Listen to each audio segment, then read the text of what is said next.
联合国公布2025年世界幸福报告，芬兰是连续8年拢摕到第1名，台湾是排27名，亚洲第3，东亚第1，赢过日本甲韩国。赢伫香港是一年比一年更加退步，已经达到88名。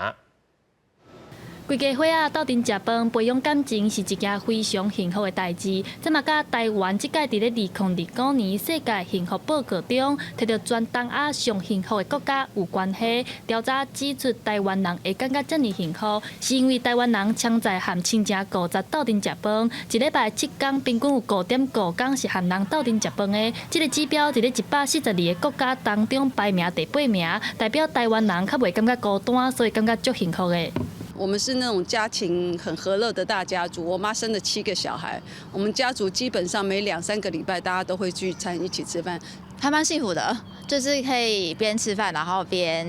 聊一些话题，就是聊生活。这届世界幸福报告中，台湾伫咧全世界排名27，比新加坡、日本、韩国、中国和香港搁较悬。研究嘛指出，香港的幸福排名是一年比一年搁较低，对去年的86名，来到今年剩88名。我想，其实每个人香港人心里面都有把尺，它那个尺是对比的，其实不是跟其他的去对比，是跟过去的那个非常自由的香港税进行对比。这一个报告的一些关键指标，包括人均 GDP 啊、社会支持度，那